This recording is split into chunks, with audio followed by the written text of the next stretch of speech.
Hello and welcome to everybody. Thank you for joining us today. This event marks the beginning of our sixth year of SFAA. I'm Annie Reiniger-Holliff. I'm Vice President of SFAA, and I have the extreme privilege of providing a very brief intro to Kim Anno and her conversation with Lisa Bloom.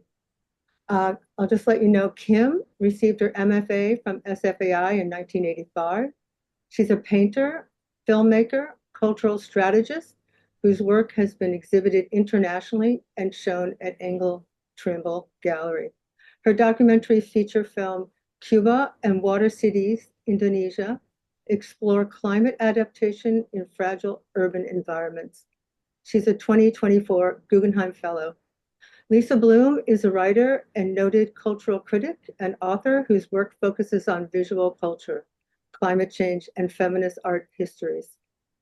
She was a scholar in residence at UC Berkeley's Beatrice Bain Center in 2018 to 2024. And she's the author of Climate Change and the New Polar Aesthetics, among other books.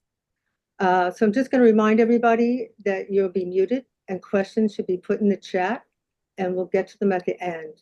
And then you should know that this spotlight talk is being recorded and will be available on the SFAA YouTube channel. So here we go. Thank you, Annie, for that introduction, and I thank everyone for joining us today for this special edition of the SFAA Spotlight Talks. I'm delighted to be in conversation with artist, filmmaker, educator, and longtime activist Kim Anno, whose work spans decades and continents and continues to push the boundaries of what socially engaged interdisciplinary art can be. Besides being a graduate of the San Francisco Art Institute, Kim also taught there as well. And she is a 2024 Guggenheim Fellow, as well as the 2023 recipient of the US Department of Upstate Award for her work, Water Cities, Indonesia, and received also for this work a fellowship from the Asian Cultural Council. There's also a wonderful 2023 book that is a monograph on her work titled Rebel Splendor, edited by Alla Efimova, with contributors Marcy Kwan, Teresa True Latimer, and John Zarabel. Her practice sits at the intersection of climate justice, queer and feminist theory, and environmental aesthetics. Over the years, she has moved from abstract painting and immersive video, photography, and collaborative filmmaking, often working with communities in places as varied as Durban, Indonesia, New Orleans, and most recently, Quba. She's shown her work nationally and internationally in museums, film festivals, and public art spaces, and has just released her first feature-length documentary, Quba, in 2025. Kim's projects don't offer didactic solutions to global problems, but instead invite us to see and feel our way through the climate crisis, to read underwater, to play games on a disappearing beach, to imagine other ways of being in community. Her art does not dramatize climate collapse. It makes space, though, for poetic resistance and care. Today, we'll be discussing her earlier influences in the chat afterwards, and her documentary Quba, as well as her work in Indonesia, amongst other issues. But first, I wanted to welcome Kim to give her presentation, and the Q&A will follow afterwards. Thank you, Kim. Thank you, everybody, for coming. And I want to thank the SF Alumni Association. It's so wonderful that they've been going 6 years, which I didn't realize. And they're collecting a lot of images. There's a book coming, and there's an archive of such an amazing institution that no longer exists. So we're so happy that you're preserving history. Anyway, I want to welcome everybody and thank you guys so much for coming and hearing a talk in the middle of a really weird, how can I say, time and fascist takeover of our country. And so we're all in this together and we're going to get through this and we're going to survive. So I just wanted to give a little upbeat message about that because I know it's super hard. Okay, I would like Maria to start. As any artist, you're the sum of so many of your experiences. And so I've been a painter and I've been painting over 30 years and also doing photography, which I actually did photography when I was young, and then I kind of gave that up to be a painter for many, many years, decades. But then I stopped, not stopped, but started photography again, I would say in a more serious way in 2008. Um, this is just here, this slide to show you. I have an NGO and also my websites and Instagram. And so if anyone wants to check out any of those links, please do. Let's keep on going. And so I grew up in the west side of Los Angeles, where Annie Reiniger is now. And these are some of the people who were influences at the time. There was a drought problem in California. This is before we all thought about climate change so much, in the 1970s. And Peggy Oki and all these guys were skateboarders in these empty swimming pools, and they changed the nature of the sport, which is not just, they were all surfers and then they became skateboarders in these empty swimming pools, and then they created a whole genre like snowboarding and all these things kind of originated with this young group of people who were my friends and my brothers and sisters' friends. Let's go. And so I just came of age in this place, Venice, Santa Monica, Will Rogers State Beach, Zuma, and Malibu beaches. Keep going. And I want to tell you guys that we had free rock and roll concerts in Pacific Ocean Park. And it was at the Cheetah Club. And here I got to see Led Zeppelin and all these bands, the Doors, etc., for free on the beach. Keep going. And this set kind of a tone for me I would say I feel like I'm a rebel artist and always has been since my teenage days. I was a organizer with the farm workers, the United Farm Workers, and a bunch of youth organizers.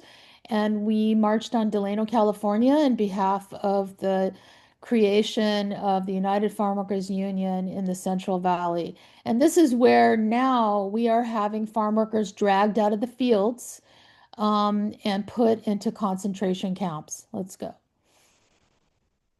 And my earliest teachers at the time, I graduated from high school in 1976, and these were my first teachers at the Feminist Studio Workshop in downtown Los Angeles, where they had kind of separated from Cal Arts and Fresno State, and they were creating their own non-accredited school.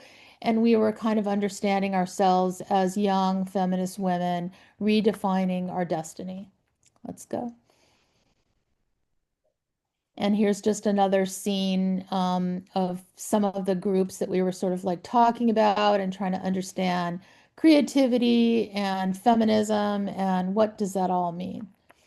Okay. And then I moved up to San Francisco. I was kind of trying to follow the most rebellion sort of vibe that I possibly could.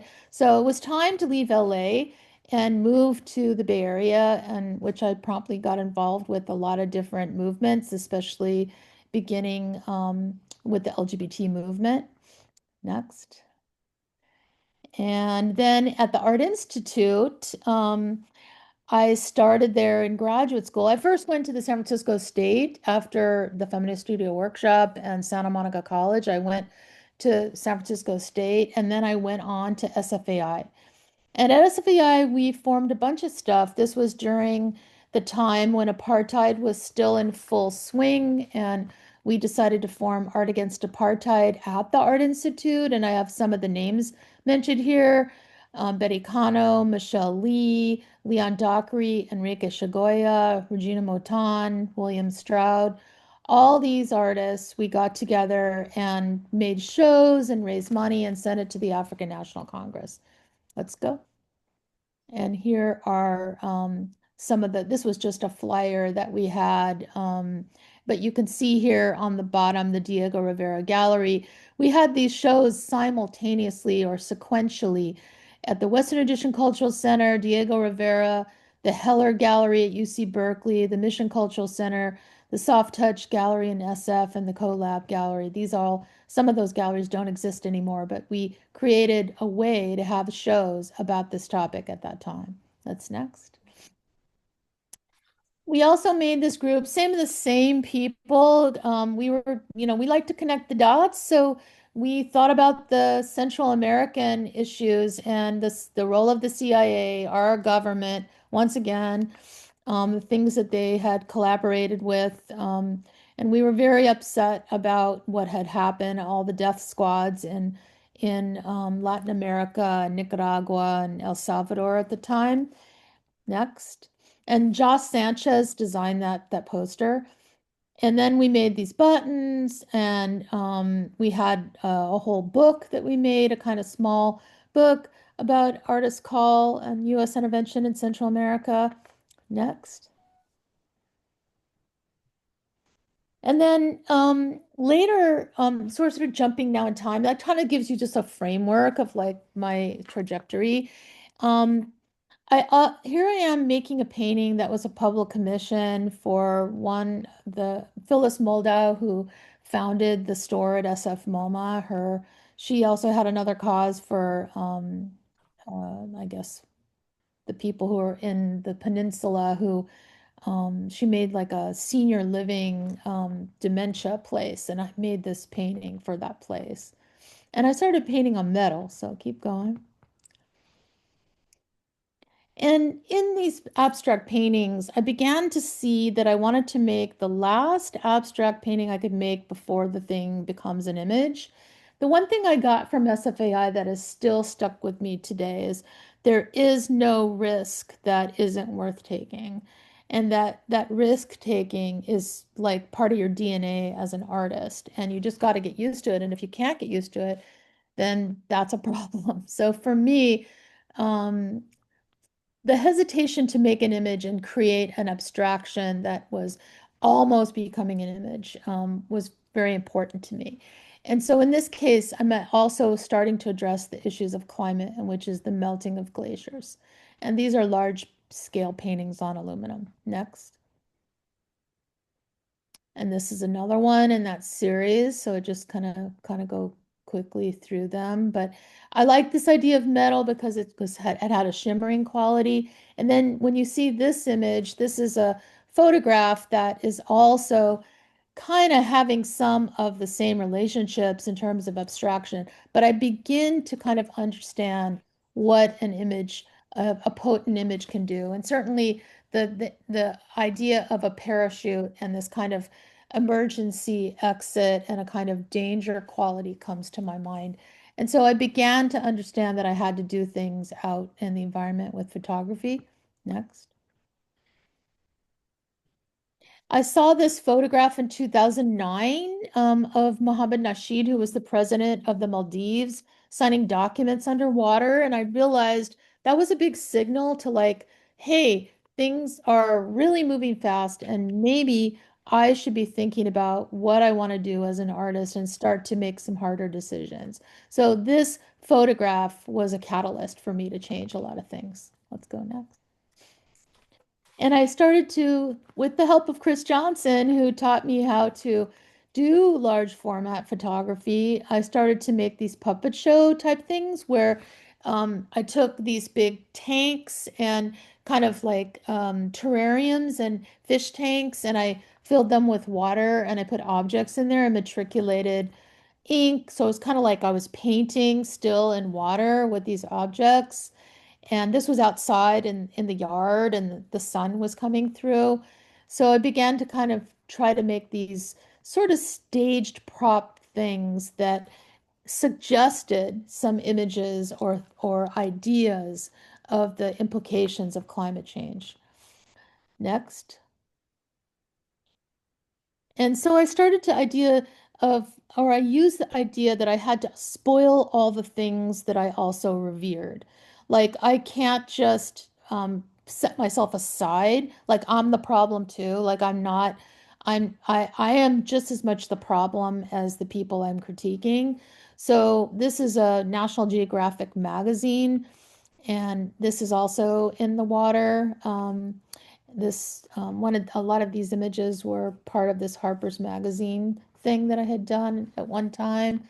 So National Geographic is also really problematic because it has this history of real colonial sort of colonialism, kind of like sort of problematizing this problem of like taking indigenous images and then, making them beautiful so that the colonial viewers or readers could enjoy them. So there was some kind of double-edged sword with this, but they also then pivoted to be an environmental magazine. Let's go next. And in doing an environmental magazine, I realized I just have to sacrifice everything because everything will be submerged in the areas where sea level rise is happening and land masses are challenged all around the world.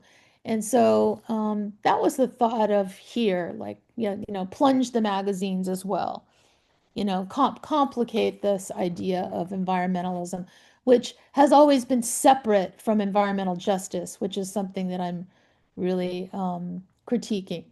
Next. And I realized that I should be using people, and people really, you can't just have objects, like there is a humanity involved here. So I started to make these training films and photographs for how we could live underwater. And I was riffing on the idea of Robert Longo's Men in Cities, where you have these office people in their office outfits. And so I used them and plunged them. Next. And here's another one. This is Leo and Denise. Leo has since passed away. He was one of the directors of the experimental animation program at Cal Arts. And Denise is also an artist, a performance artist. She was the oldest performance artist to receive a full scholarship at SFAI, by the way. And here they are in this office outfits and being plunged. Next. And I also took the actors on the road. This was at the Russian River, um, where we're reading this atlas and the map. The idea of the map is changing. And so just using books itself was, really thinking about intellectual life and what does intellectual life mean in sea level rise. Next. This is Zina Al-Shaguri reading the Quran. Zina is also an artist, wonderful artist, now living in Arkansas. Um, and I realized that, spiritual life and what does it mean, in and amongst the water is something to kind of ask questions about. Let's go. And then the first film that I made, because all this photography led me to also want to make films. So I made these films called Men and Women in Water Cities, and I realized that this is a series that's probably going to go on the rest of my life because this problem of landmass loss and the implications of environmental justice and issues for those who are being impacted by climate and sea level rise will not go away. So I made this film and then projected it in Atlanta in Flux Projects on this gallery that I am also represented by in Atlanta called Marshall Wood Gallery. And so here on the left is the setup for the screen, and then it was a monumental scale, like 60 feet long and 18 feet high. Next. And we did have an audience of like 15,000 people, which was really cool. Okay, let's just watch a little clip.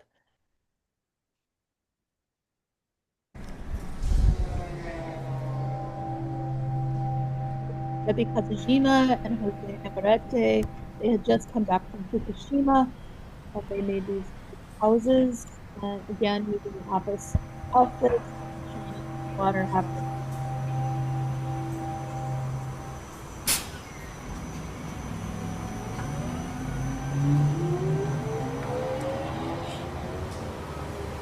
It's always really important. Also,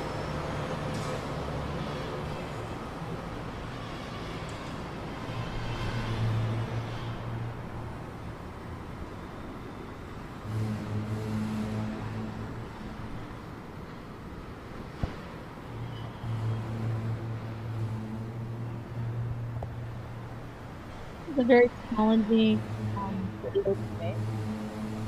Have to study Esther Williams and how to use water.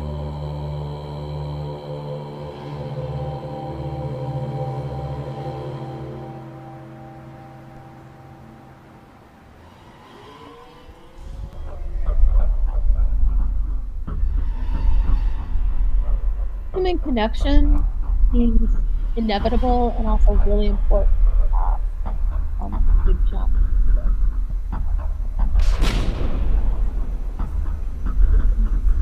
Stop and look around.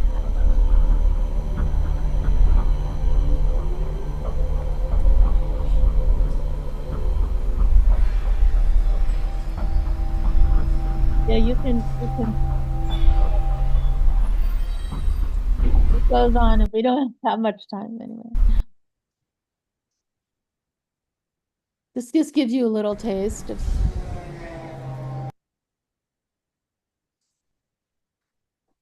So, I believe in 2011, I convinced CCA to send me and the school scientists to COP17 in Durban, South Africa. And we set up a booth and we gave presentations on art and how artists can interact with environmentalism. And this was one fantastic sort of pop-up performance, which I'm really into pop-up performances. I want to do more of those, like especially now.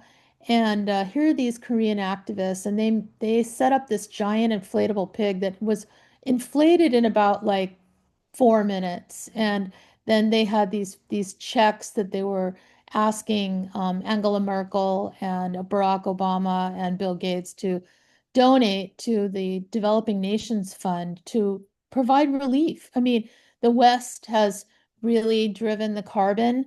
And just now, being in Indonesia, the Indonesians are suffering because we want to drive electric cars, just so everyone knows. The mines that they're making, the minerals that need to be put into the batteries that we drive those electric cars are hurting other people in Indonesia.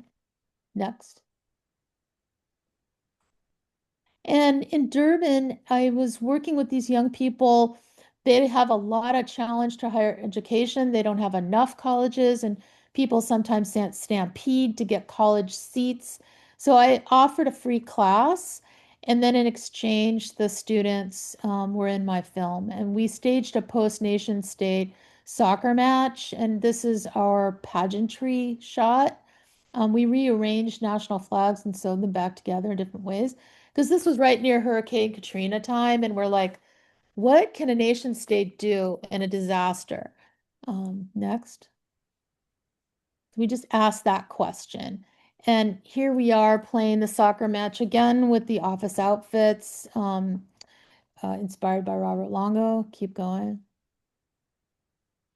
This particular beach is now the water is really high and they don't really have as much access to this area anymore because of sea level rise. Keep going.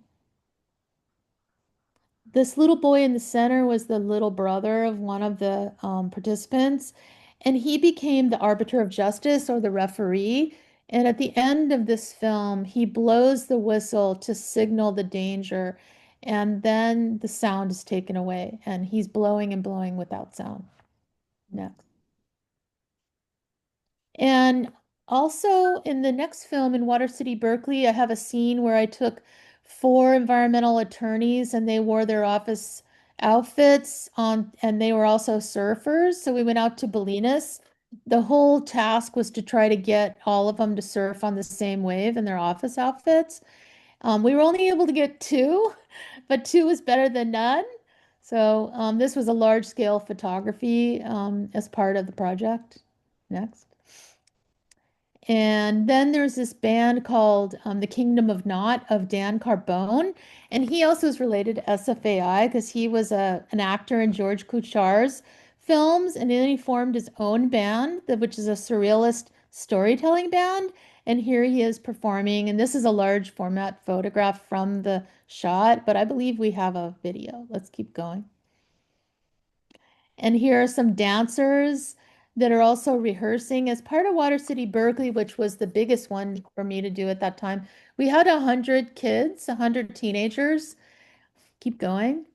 And we were rehearsing, and then we played. I think sport is, well, first of all, my family is very involved in sports. Both my brother and sister were professional athletes. And I really think that sport is such a popular thing, and young people want to still have positive feelings, even though climate is really difficult and infrastructure loss is going to be unimaginable. Kids still want to have joy. And so that's what they communicated to me. So, in my feeling, using dance and sport becomes a really, I think, activity that has a lot of agency. Keep going. So here we are battling. We also took some still shots next. And these are just, big scale photographs.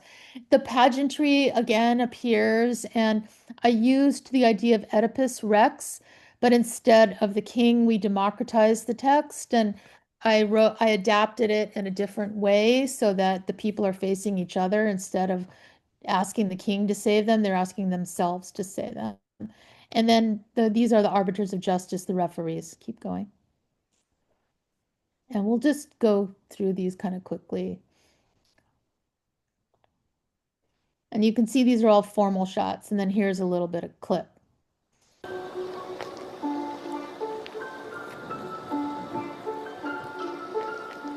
I edited this and put it back together in 2 minutes.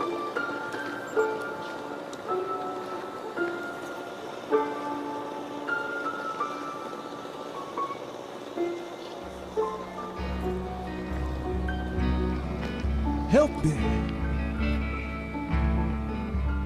Help me.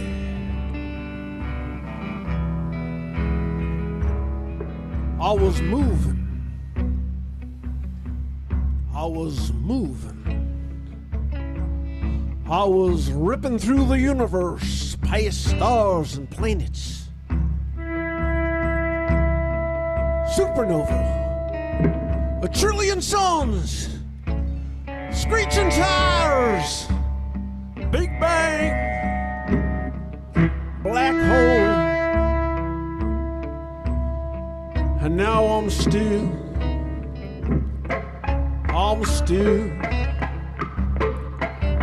My shiny black limousine is caught on the highway of eternity, and the traffic is backed up from here to heaven's heaven. I'm stuck in the back seat. And wouldn't you know the TV is busted? The driver forgot to stock the bar. There ain't a peanut butter and bacon sandwich inside. Ain't nothing. Ain't nothing to do but roll down that tinted window, stare down that long, long line of cars, and I say, oh, I say, yeah, I say, let me get past, let me get past, I want to get past, let me get past. Too many people backed up on the highway of eternity. Too many lonesome people like me gone nowhere. And my mind begins to drift away, back. And I remembers when I was a young man-child walking in the woods.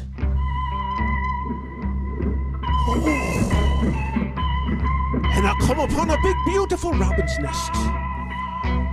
And the branches was woven tighter than the wicker hamper in my mama's bathroom. That old stanky thing. But this was different.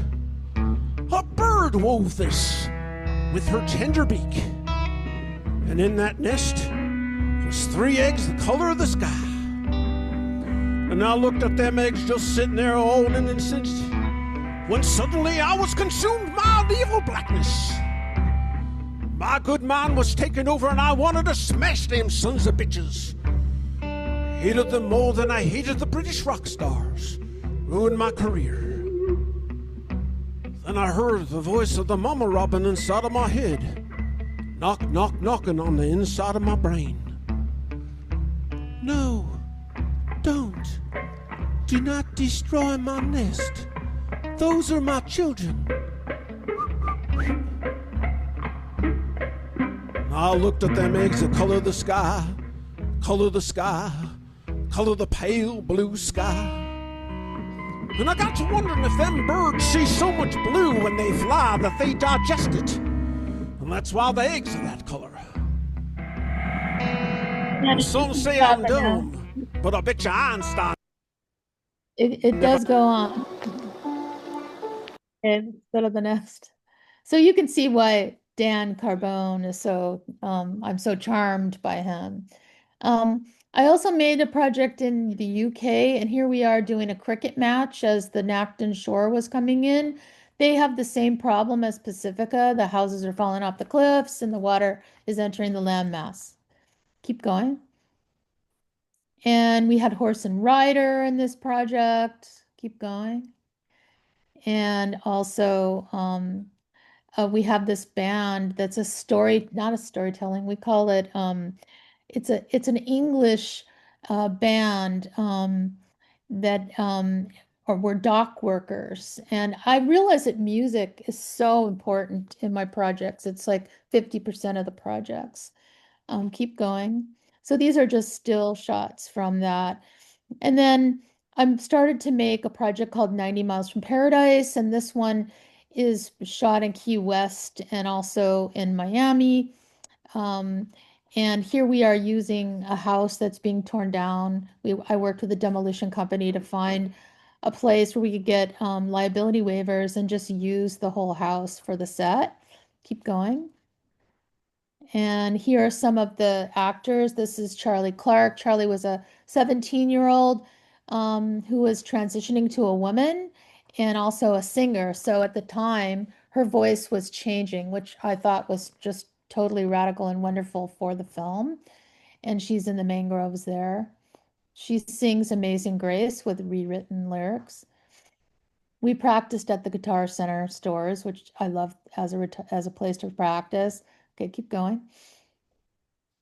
And here are some of the scenes of this film, which is now just beginning to be edited. We had to set it aside to do this other project. So we had actors from Miami, actors from Havana and Key West, and we brought them together. Okay, keep going.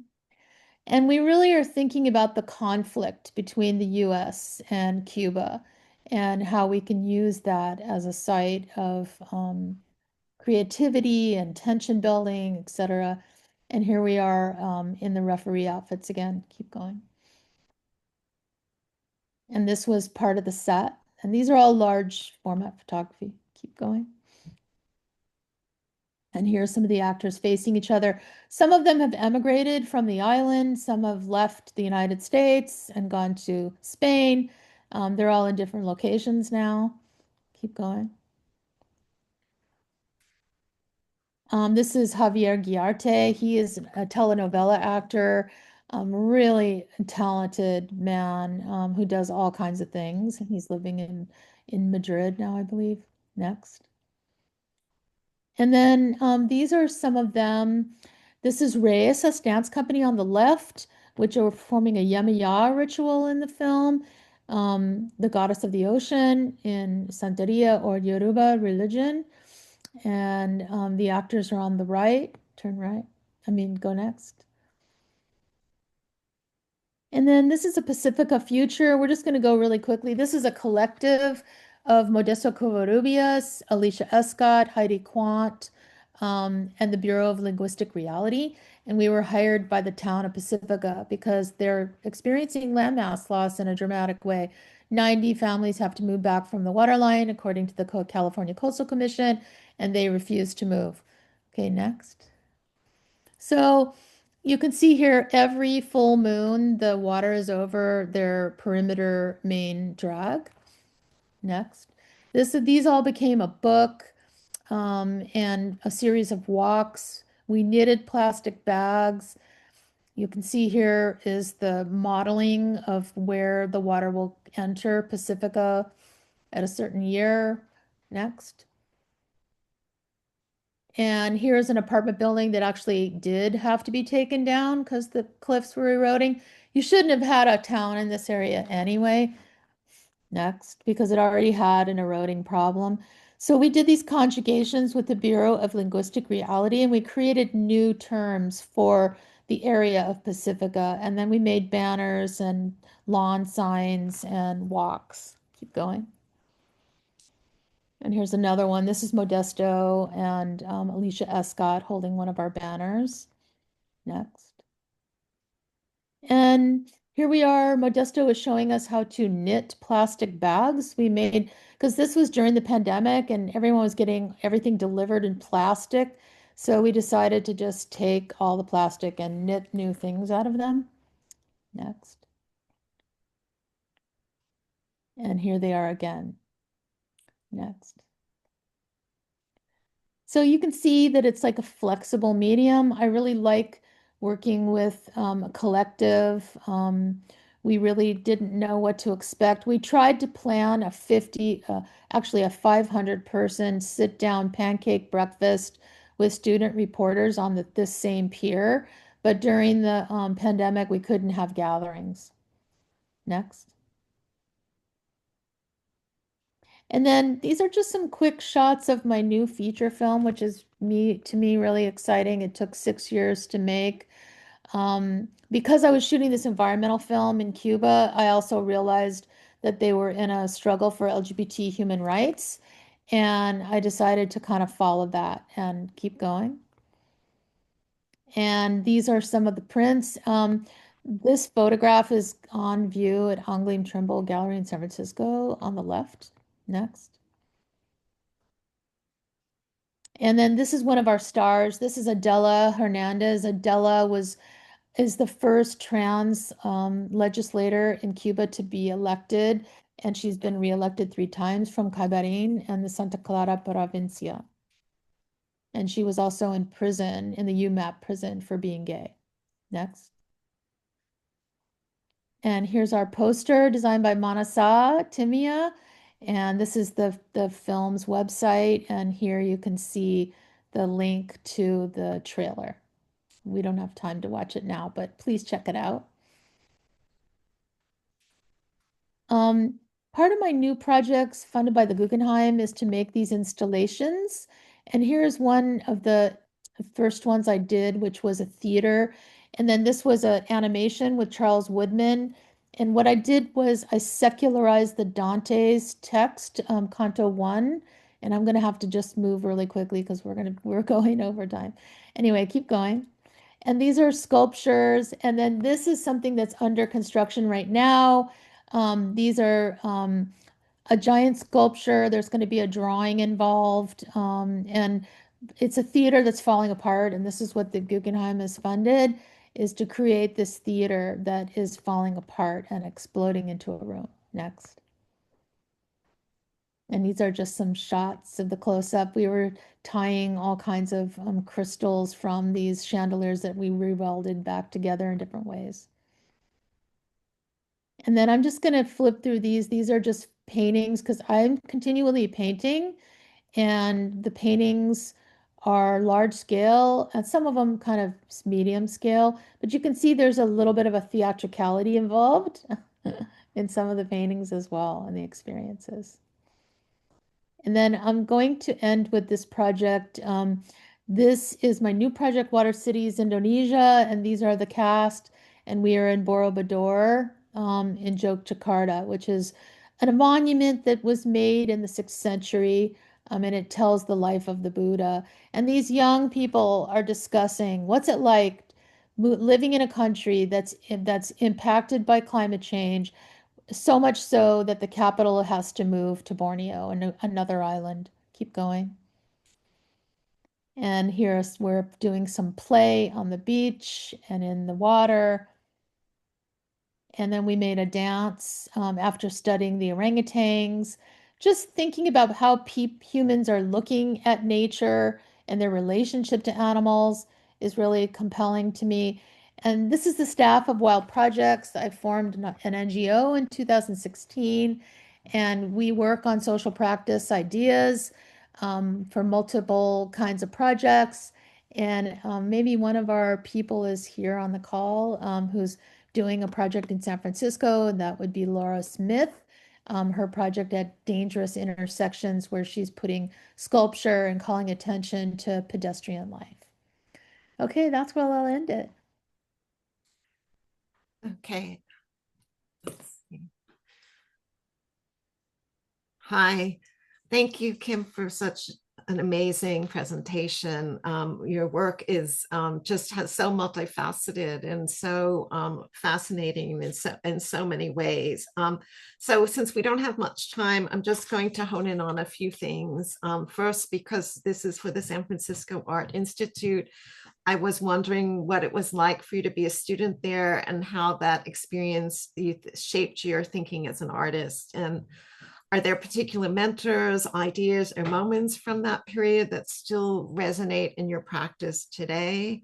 And I just wanted to square the circle, so to speak.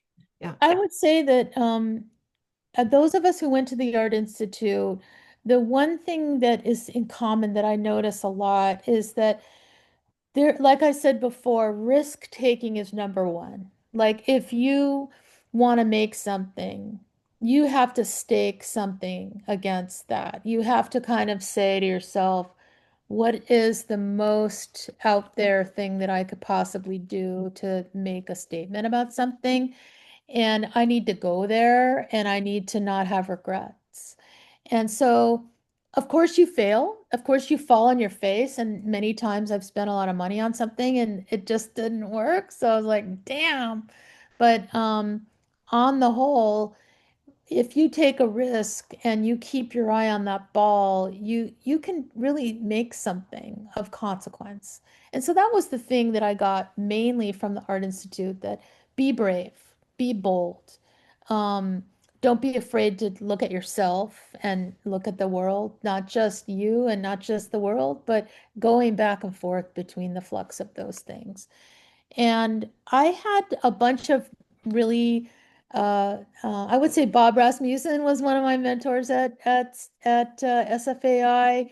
A lot of my peers, certainly Sam Chakalian, as problematic as he is, he was a kind of a really he made me brave, let's say that. And there were Phyllis Ideal came through there as a painter. She was super interesting to me. Many artist talks like in the hall from all over the world, where they came and just kind of let it all out. That was so influential to me. At the time, the grad program didn't have much structure, so it's not like I got something specifically from that program, but it was really the whole milieu of meeting my peers and knowing that you were part of a radical, really deep and how can I say, just dedicated artist for the real deal. Like you just had to be the real deal. Otherwise, why go there? Why spend the money? Yeah. That's fascinating. Well, it seems like it gave you permission and helped make you courageous. And you work in through collaboration, a lot of activism, community storytelling, and your permission to be courageous seems to be contagious. So you pass it on to those who you're working with. It's fantastic. So I just wanted to ask more about your socially engaged practice and ethical representation. Your work has long engaged with questions of social justice, environmental crisis, and the cultural and political histories of marginalized communities. How do you see the role of socially engaged practice, whether through collaboration, activism, or community storytelling or dance, as shaping your work across different projects? That is really the biggest question, Lisa. That's the deepest question that I have to keep asking myself. I need to ask that same question all the time. And going into Indonesia, I'd never been there before. I have been going there now for 2 years. I really had to do a lot of listening and looking and learning. Going to a majority Islamic country was new for me. Seeing the role of the young Islamic women, which is very strong, like it's not like Afghanistan. These women are the teachers, they're the artists, they're the musicians, they're doing all kinds of stuff. They're riding the motorcycles with the yellow hijabs blowing in the in the back. So I had to put that in my film. I love that scene. So I have to do a lot of learning. The thing that I realize is that in the West, we are the ones that are generating the most carbon. And so the impact on developing nations, and whether it's Cuba, whether it's Indonesia, the Maldives, is so much worse and so much difficulty. And the loss of land mass and infrastructure, the infrastructure was already challenged because people's access to drinking water is limited. You have to drink bottled water in all these island nations, and there's no tap that you can turn on and make it okay to drink. So, like it comes down to these very basic human needs that are super challenged. And so my feeling is I must have empathy, and I must have a way of creating a bridge between those things. This last trip to Indonesia, I learned a lot about Papua and what's going on there. And I'm very disturbed about our electric vehicles are destroying the island of Papua. And let's just like sit with that. Is it okay with us to not pollute by driving these electric vehicles, whereas people are gonna die in these mines and their whole access to drinking water and like landmass is ruined? Like, is that okay with us? I'm asking that question. So I would say working collectively and listening, working with young people, working with Alpha and Gen Z is really my focus now because they are the inheritors of our situation that my generation and the ones before us just kept doing. And so now it's up to Alpha and Gen Z. What will they do? What will they say? They want to have joy, they want to have vacations, they want to have leisure time, and they want jobs, and they want to listen to music, etc. So to me, using all those tools to kind of create a situation where we're imaging future what a future looks like has become super important. Yeah. So I wanted to pick up on saying how important the future is. So this is questions more on hope, futurity, and cultural imagination. Much of your work engages with urgent political and environmental questions, but often through poetic, experimental, and even playful forms. How do you think about hope or futurity in your work? Do you see art as an alternative way of imagining possible futures, especially in the face of ecological and political collapse? I feel like it's the language that I know how to do and others do as well. And I just have like images of like, the cello player playing while the bombs are falling, or the young women singing or the kids singing inside the bomb shelters in Ukraine. I can't imagine what it's like in Gaza. I know that when people are having trauma and collective trauma, like at that scale, culture seems like imperative. Like Mhm. you have nothing, but you can generate something where you connect to another human being. And to me, it's all about human connection across and in the face of really hard things. And now in Estados Unidos, we are experiencing the hardest thing. We would never ever thought that we would have a fascist takeover of our country, but we do. So how can we use culture to kind of like shore up defense and image what a better world looks like becomes more and more crucial. Yeah, that's a wonderful response.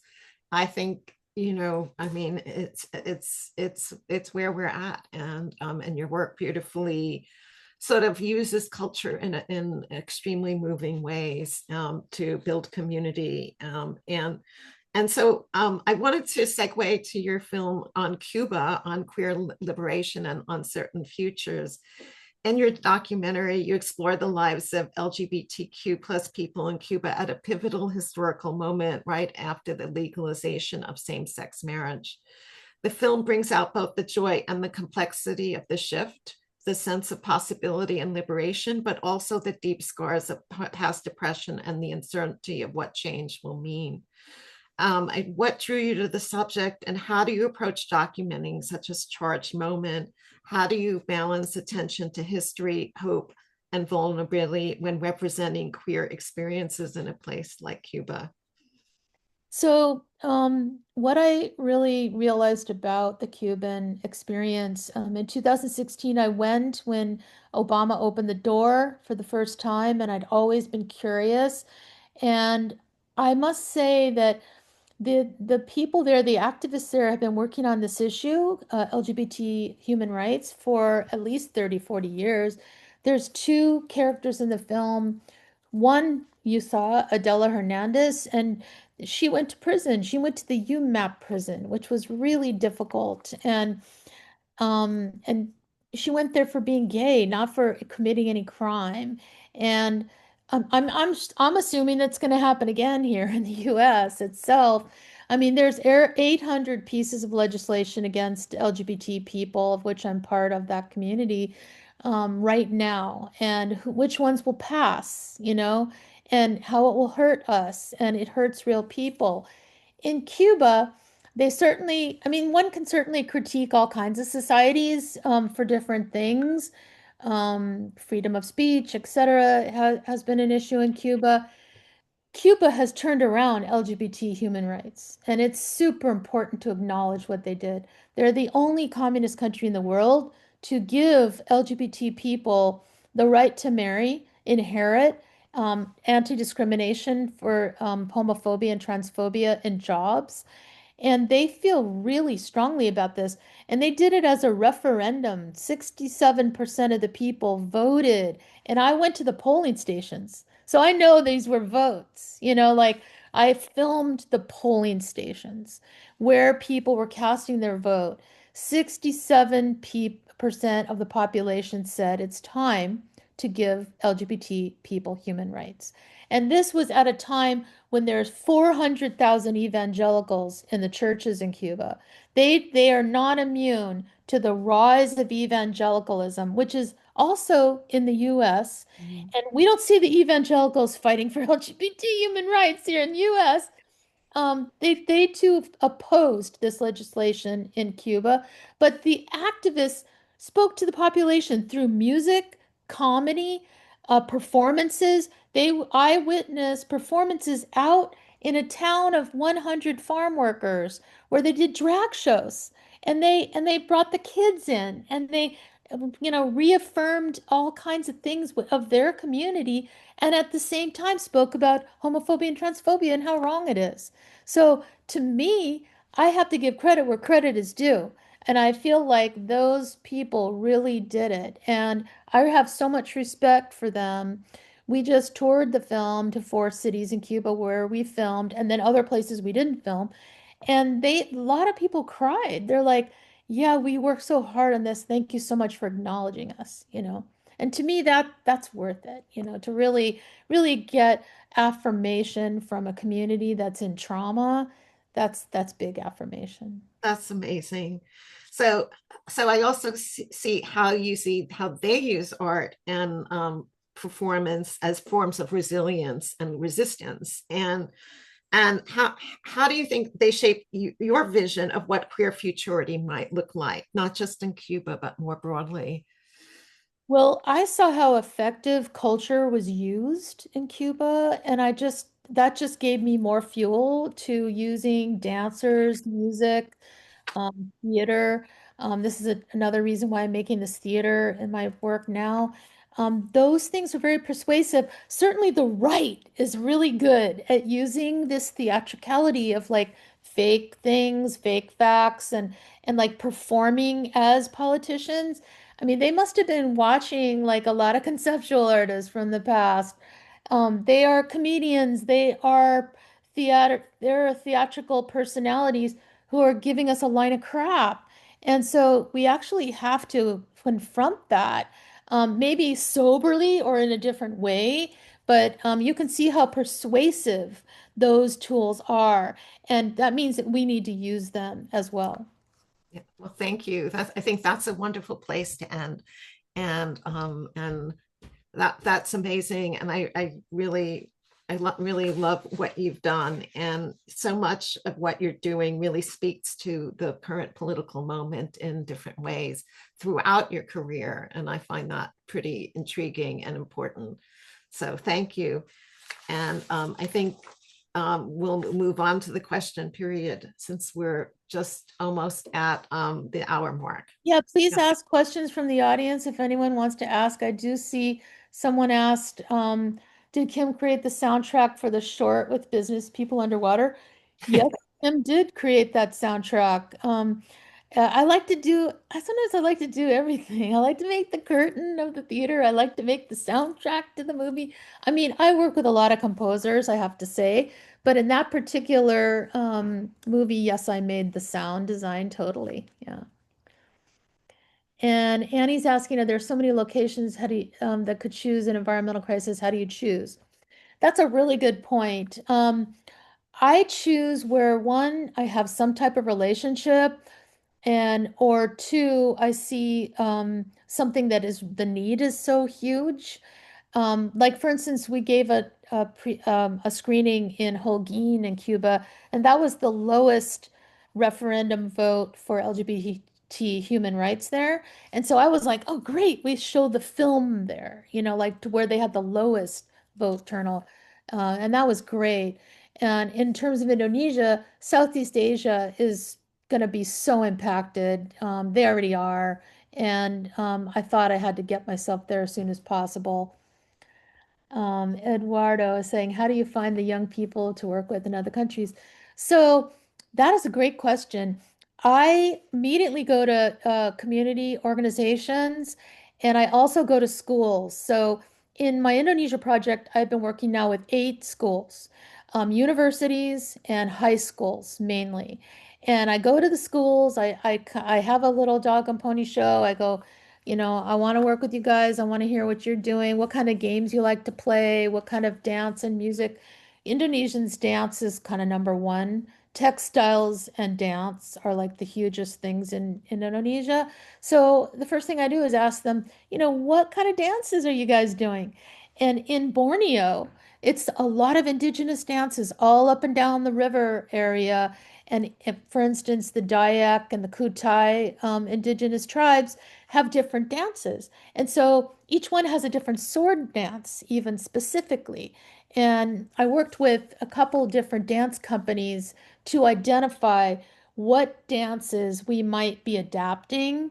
And so we experienced the life of the orangutan through this sanctuary, and then we made an orangutan dance. And we used the Dayak sort of gestures to do it. And to me, that was just so exciting and wonderful to see. I want to affirm culture at the same time critique a problem. And so that's the goal. And it's you have to thread the needle on that. It's not easy, but it's so great when it works.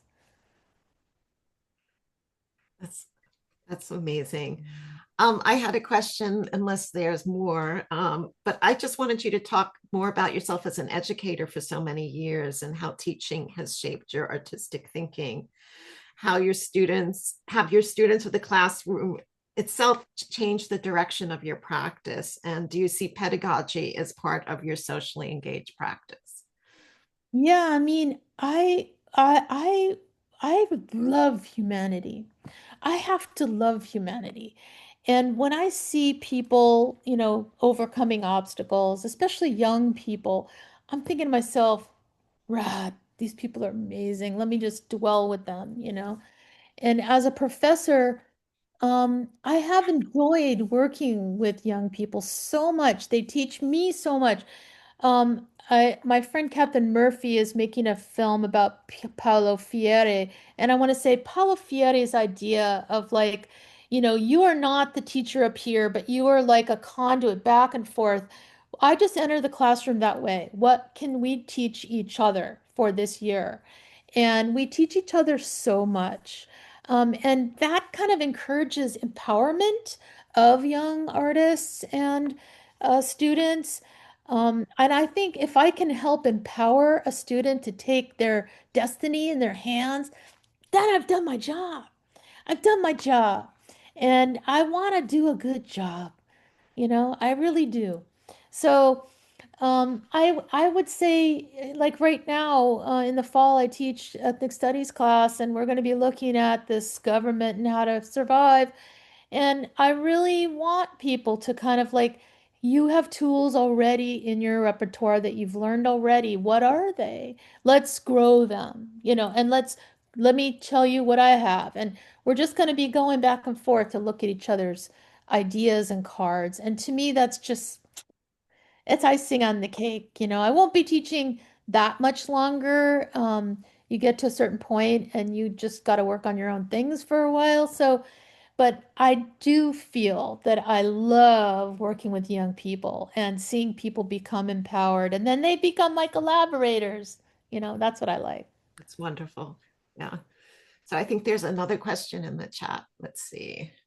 Loris is asking, do you ever experience disinterest or have potential communities who are not ready or unsure how to collaborate, and what are some ways to deal with that? That's a great question. Um, I always have to kind of like wait and step back and listen and then create something that's in the interest already of the community. If they already are practicing dance, then I just go to their concerts or I go to their gatherings or their rituals, whatever they're doing already.